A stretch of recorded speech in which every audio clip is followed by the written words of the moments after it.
আপনি টাকা দিতে পারলেন না, আপনি কোনো ধরনের খাবার দিতে পারলেন না, আপনি আপনার পুরাতন ড্রেসগুলা দিয়ে দেন, পুরাতন লুঙ্গি দিয়ে দেন, পরিবারের পুরাতন কিছু শাড়ি আছে এগুলা দিয়ে দেন। আপনারা দেখেছেন যে এর ভিতরে আমাদের মানে আমাদের শিল্পী সমিতির যিনি মহাসচিব, আমাদের সেক্রেটারি যিনি, উনি কিন্তু অলরেডি ওনার মানে প্রায় 10 থেকে 12 ট্রাক ট্রাম অলরেডি পাঠিয়ে দিয়েছে।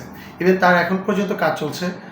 আর আমি প্রথম দিন থেকেই আমার যতটুকু সামর্থ্য ছিল আমি ট্রাই করেছি।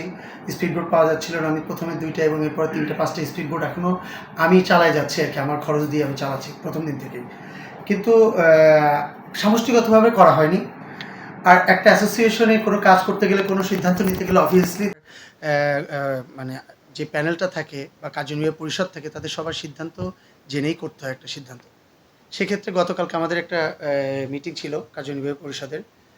সেখানে আমরা সিদ্ধান্ত নিয়েছি যে আমরা এই বৈষম্য বিরোধী আন্দোলনে যে ছাত্রগুলো অসুস্থ হয়েছে তাদের জন্য এবং বন্যা দুর্গত মানুষদের জন্য আমরা ফান্ড কালেকশন করব এবং যে যা পারি আমাদের শিল্পীদের ভিতরে আমরা সেটা কালেকশন করে আমরা তাদের পাশে গিয়ে দাঁড়াবো। আমরা পরিস্থিতি বুঝবো, আমরা দেখব আমাদের কালেকশন কত আসে। যদি একটা হিউজ কালেকশন হয় তাহলে হয়তো বা আমাদের টিম যাবে, আর যদি দেখি যে না কালেকশন হিউজ না তাহলে শুধু শুধু একটা টিম যাওয়া আসা মানে সেখানেও একটা কস্টিংয়ের ব্যাপার থাকে, সেখানে একটা অ্যামাউন্ট কস্টিং হবে। তো আমরা সেটাকে স্যাক্রিফাইস যদি করতে পারি তাহলে হয়তো বা আমরা যাব না। প্রথম দিন রেসপন্স আসলে আমাদের সিদ্ধান্ত হয়েছিল, কালকে সন্ধ্যায় মিটিং হয়েছে, আমরা SMS করেছি রাত 10টার দিকে আমাদের মেম্বারদের। আল্লাহর রহমতে সবাই যারা আজকে আসতে পারে নাই তারাও, আর যারা আসছে তারাও অনেক বেশি অ্যাপ্রিসিয়েট করেছে বিষয়টা। প্রথম দিনই বিকাশ এবং এরপরে হচ্ছে ক্যাশ মিলিয়ে আমাদের প্রায় 3 লাখ টাকা মতো আজকে 4:30টায় ওপেন হয়েছে বুথ, আর কিছুক্ষণ আগে ক্লোজ হয়েছে। 3.5 লাখ টাকা মতো আমাদের ফান্ডে জমা হয়েছে। আর হিউজ পরিমাণে কাপড়, এরপরে হচ্ছে ওষুধ, খাবার, চালের বস্তা আসছে। আমরা সত্যি অনেক বেশি আনন্দিত যে সবাই আমাদেরকে এইভাবে সাপোর্ট করছে।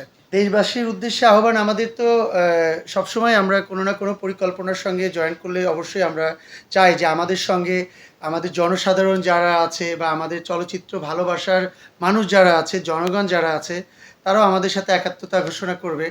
আর এমন একটা সময় এসে আমরা চাই যে আপনি ভালো আছেন, ঘরে আছেন, অন্তত রাতের ঘুমটা নিশ্চিন্ত মনে ঘুমাচ্ছেন আর কি। সেই দিক দিয়ে আমার মনে হয় যে কিছুটা হলেও আপনার পাশের মানুষকে বিপদে আছে বা আপনার পাশের এলাকা থেকে বিপদে আছে, এদিকে একটু খোঁজখবর নিয়ে তাদের পাশে আপনার সামর্থ্য অনুযায়ী আপনি কিচ্ছু না মনে করেন, আপনি টাকা দিতে পারলেন না, আপনি কোনো ধরনের খাবার দিতে পারলেন না, আপনি আপনার পুরাতন ড্রেসগুলো দিয়ে দেন, পুরাতন লুঙ্গি দিয়ে দেন, পরিবারের পুরাতন কিছু শাড়ি আছে এগুলো দিয়ে দেন।